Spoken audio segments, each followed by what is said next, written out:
Welcome to Coleman Report Live. I'm Bob Coleman. We're talking Main Street and the small business lenders who help it grow. We have a full house today. Jennifer Blumig, Eventfully Yours, Penn State. I understand you're coming to Southern California. Pasadena, baby. All right. We have. I am. Rose Bowl. How long Gießen Credit Union is on. He recently moved. He's one of our award winners, a two-time award winner, emerging leader, lender, and BDO of the year. Paul, it's great to see you. But let's start with Jennifer. Jennifer, why are you here and what have you got to tell us? I am here, Bob. Well, first biggest news, obviously, America West is back in the big conference format. So that is coming up in March. We've already got people starting to register. We've got sponsors. It's picking up some momentum. I think people are looking forward to getting back in person. It's been a while with America West. We switched to that roadshow format for a little bit, which was great, but we are excited to get back in person. We expect about 250, 300 lenders to be there. So it's going to be a good conference. It's going to be at the Lowe's Coronado. So not nice. a bad location for sure. And of course, as you're showing on the screen, special promotion for Coleman listeners only. So save $100 off your registration. You won't get this anywhere else. So awesome. Take down that code and go to AmericaWestConference.com. And the big stand-up by December 31st, what is the cost to them? The cost right now, I believe, is $399. It goes up as of December 31st. Well, that's great. Well, Jennifer, I'm so glad that you're with us, and to promote that, I highly encourage you to attend any of her events throughout the country. She does a great job. Real quick, where else do you host events, Jennifer? Yep, so we're all over the country, as you said. We do the regionals, most of the regionals from east to west. So the next place we'll be in February is in Amelia Island, Florida, with the Southeastern group. So that is the Georgia Lenders Quality Circle that hosts that one. Also a great conference for the Southeastern region. Then, of course, we have March America West. We'll be in Texas in April. I know Lance is going to be joining us for that one. He's excited. And then we take a little hiatus, and then we've got, summer, we've got Boston, a great location, the Encore Boston, which is a Wynn property. So we are all over. If you go to Lenders Connect Facebook page, you'll see the full schedule there. If you're not a member of that, I encourage you to join so that you can be up to speed on all the lender activities happening. Jennifer's prices, you can bring your whole staff. Also, what I like that you do, Jennifer, is that you get the buy-in not only from the not only from the local offices who participate, where you can come and meet your district people at the district, which is an absolute must, and you should do that.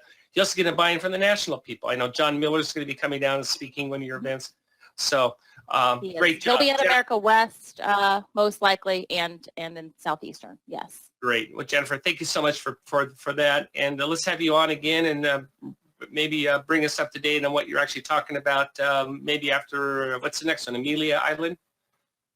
Amelia Island is February 12th to 14th. So, great. Yeah. So. Well, we'll have you on more. We'll talk about agenda for America West as well. Very good. Thanks, Jennifer. Okay. John Riossi, Thanks, guys. Huge news last week. What do you got, John? I think it was huge news. The House, to start, I think it was the December 1st, so it goes back a little bit further than last week, issued a report focusing on PPP fraud. It was troublesome for SBA. I don't think there's any way to get around that. But it was also very interesting that it pointed out some serious flaws in a couple lenders, two in particular, two fintech lenders, Wombly and I'm sorry, I've forgotten the other one. Blue Acorn. Blue Acorn. These were really serious issues, and as a result, SBA on Thursday, they announced it late Wednesday, but essentially Thursday, suspended both of those two from participating in any SBA programs in any way, shape, or form. I don't think they really were, but they just want to emphasize the point. They're launching an investigation, and I think it's very serious with regard to those two. But they went beyond that, and they identified a number of bank and SBLC lenders, and then some just some private small business lenders, large scale, and mentioned that they're going to be investigating them as well, even though the congressional report was by no means critical. Well, I won't say that. There was perhaps some criticism, but it was by no means at the level of Blue Acorn and Wombly. Essentially, what the report seemed to say was that these entities could have done their processes better, but it seemed like all of them worked very hard, cooperated with SBA, were in contact with SBA. Interestingly, all of the banks and the SBLCs are in the program, remain active in SBA 7A, and none of them were suspended. So, and of the 8, all of them reported this to the Inspector General, from my understanding. Yes, Yeah, all of them are cooperating, have been cooperating closely. Well, they reported initially that, hey, we're getting some stuff coming down. This, yeah. Yes, all of them, absolutely, and that's what I mean. All of them have been in full cooperation, pretty much from day one. But unfortunately, they were. I agree with you. I think to name those lenders was interesting.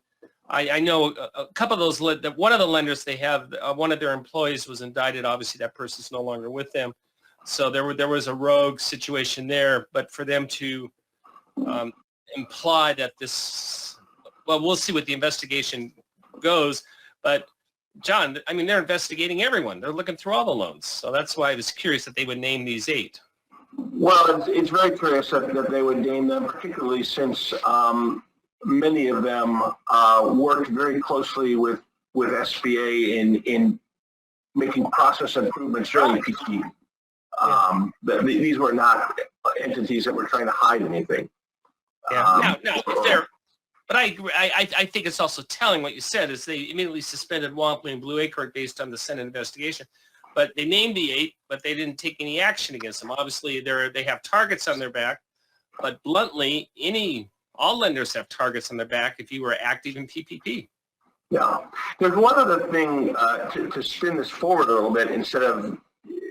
In addition to, looking at what happened during PPP, the report drew a conclusion about the wisdom of the agency's plans to expand or open access to the 7A program to fintechs.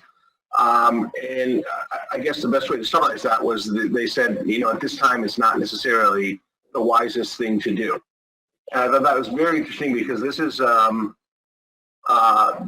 report. I know that the House is about to change hands, but this select committee is run by the Democrats, and as will the House is being run until whatever the date is. I think it's early January.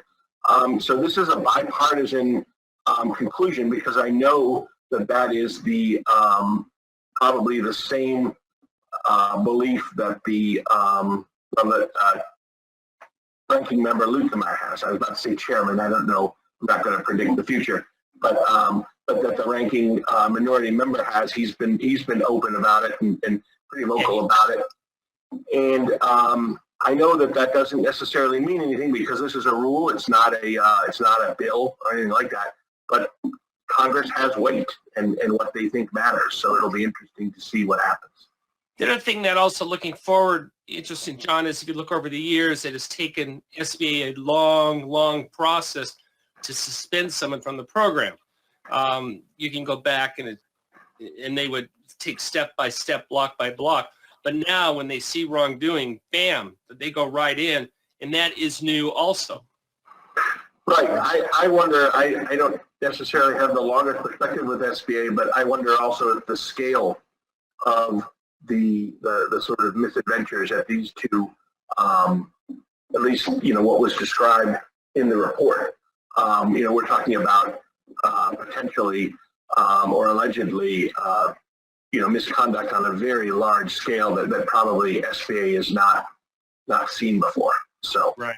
in any event, it certainly seems like the right thing to do. So where do you go forward on your reporting, John? Well, I want to look very closely at what's going to happen with the rule, and I plan to post a report later this week talking about some of the banks that have made it a real priority to do smaller dollar loans. Not just the banks, there are other organizations as well. And I have research from one group, and I'm not going to put all my cards on the table. Of course not. No, I don't want you to do There's both. some recently published research, and maybe others have seen this, but some recently published research that indicates that lenders, not just banks, but all lenders, are doing a better job of lending to minorities, lending to veterans, lending to women, and usually that translates into making smaller dollar loans. So I know the numbers indicate that as well if you look at the lending reports. So it seems like, slowly but surely the industry is responding maybe to the I don't want to call it pressure, but to the desire of the administrator to have more of these loans made. Right. And I wonder if that will change the mind at SBA that there needs to be any type of major change to the program. They've talked about direct lending, and now they're talking about opening to fintech. If one can suggest if the current lenders are doing a better job now, if they're opening up, if more and more smaller businesses are being served, you could ask, why mess with a good thing? And SBA right now is a pretty good thing, the way it's being managed with the program open largely to banks and credit unions and depository lenders, some non-depository lenders. But if you're on the outside of that circle, that might not seem fair, but it's been effective. Lance, I know you've talked a lot about diversity in your loan portfolio and to balance out some of your larger loans with the smaller loans. My only comment before I turn it over to you is what I appreciate SBA is doing the focus on, hey, let's make more smaller loans. And they are not attacking lenders for doing the larger loans, which we all appreciate. But we need to do those smaller loans. Lance, go ahead, jump in on that comment. Well, I've said this for years, Bob, and this has been a lending philosophy I've always preached. You've got to have diversity in your portfolio, just like you said, Bob, just like I've repeated. And that doesn't just consist of different NAICS codes or different size loans. A comment I've made over and over again, for every $2 million loan you need to have a $50 or $75 or $100,000 loan in the portfolio.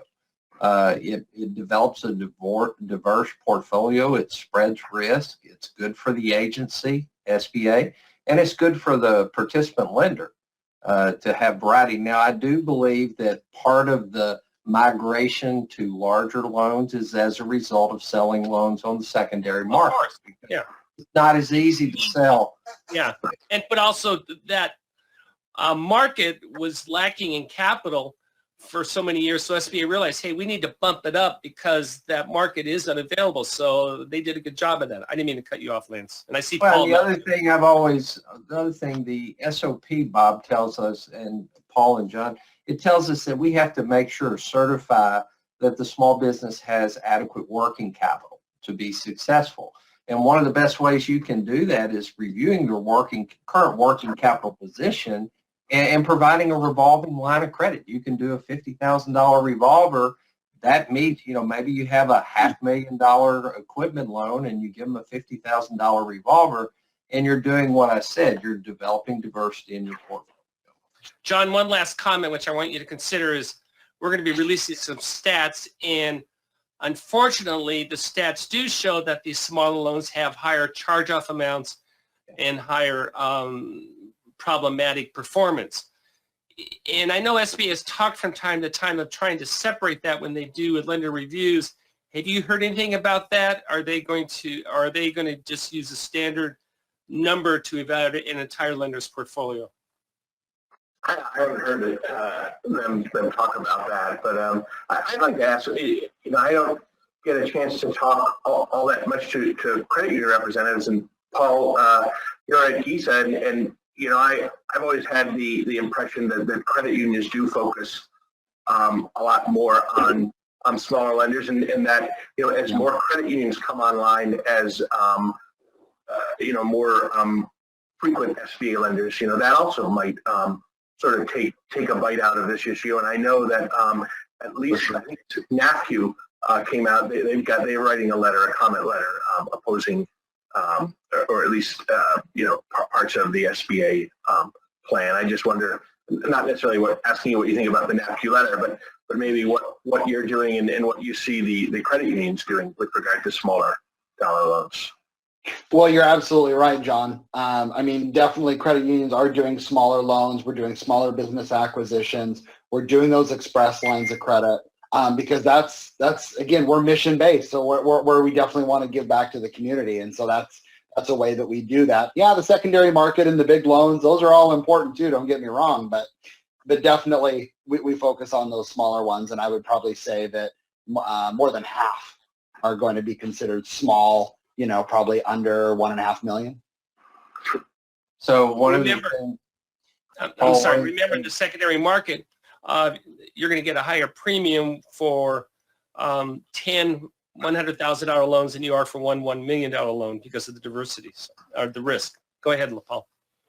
Well, one of the things I'd love to see, I'm a big LinkedIn person and have quite a few followers, and I always see these tombstones for small business lenders saying, "Oh, we just did a $2.9 million loan." I'd love to see a lender, Paul, take the lead and say, "Hey, we just closed a $35,000 revolving line of credit with SBA." I'd love to see some of those.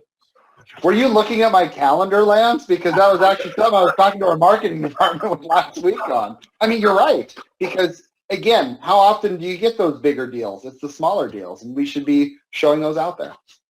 Right now, we need to celebrate the small success stories as much as the large.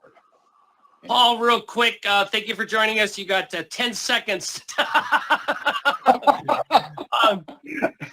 Tell us what you do. Tell us about the economy in Northwest Washington, and what do you do? Well, hey, my name is Paul Long, and again, I'm the SBA lending manager with GISA Credit Union. We are based in Washington State. We're about a $6 billion credit union.